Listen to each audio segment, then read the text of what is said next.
I was never a Christian. My fiction knew. And here is the evidence. So I've been writing fiction for years, and looking back at it now, as someone who is converting to Judaism, it is embarrassingly obvious that I was never a Christian. Not even close.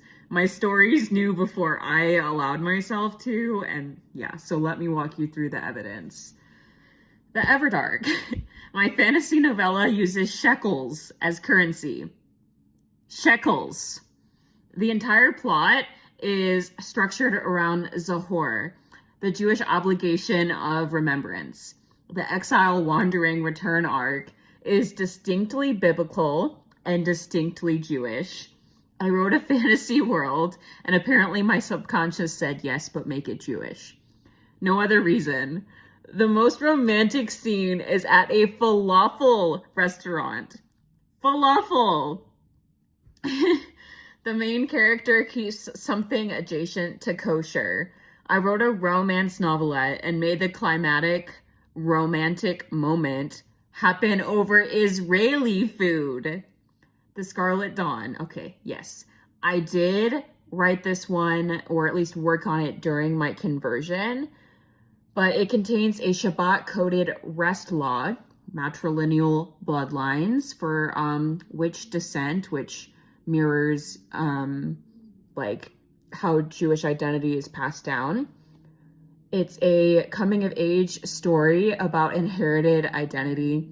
I thought I was writing fantasy, but I was writing Jewish continuity. Now the short stories. So this is where it like actually gets embarrassing. So these first two I did work on during my conversion. So The Perfect Peach, the narrator is plant-based, sober, grounded in Salt Lake City, nothing explicitly Jewish, except she's most alive when she's talking about food, community, and a specific farmer's market vendor who knows her name. She's building a Jewish life, but I guess doesn't have the word for it yet. Martha's Challah. Okay, I cannot even pretend with this one. Synagogue, Shabbat dinner, Kiddush with grape juice because she doesn't drink, conservative conversion, planning to live reform, Aliyah, a challah feud involving someone's tante. The narrator is mid-conversion and already completely home. I wrote this one knowing. Okay. But A Portland Spring. I wrote this story when I was actively trying to convince myself I was LDS. The narrator attends a Mormon YSA ward. She walks in already knowing no one there is her type. She clocks the spouse-finding machinery immediately. She feels set up. She describes the gendered softball teams like she's an anthropologist studying a foreign culture. And then she meets a man whose first unprompted detail is that his aunt and uncle are Jewish, and he grew up with that food. And she immediately lights up and says she'll have to tell them about the vegan lox bagel place she's taking him to. She dragged a man from a Mormon YSA ward activity to a vegan lox bagel restaurant.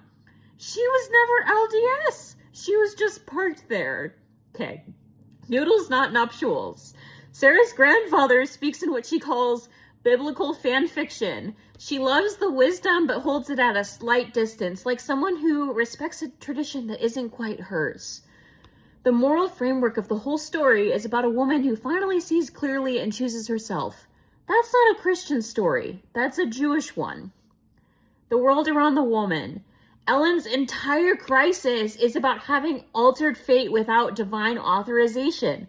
The theological horror at the center of the story is you are not God and you overstepped. That is a profoundly Jewish moral framework. The story isn't about sin and redemption. It's about hubris and consequence. Snowfall in Georgia. The narrator drinks rooibos tea, dairy-free hot chocolate, blocks her ex without drama, quotes her own poetry to herself, falls into step with a stranger because she decides she deserves to be happy. She's not praying for it. She's not asking for a sign. She's just a woman making a decision. Very Jewish energy.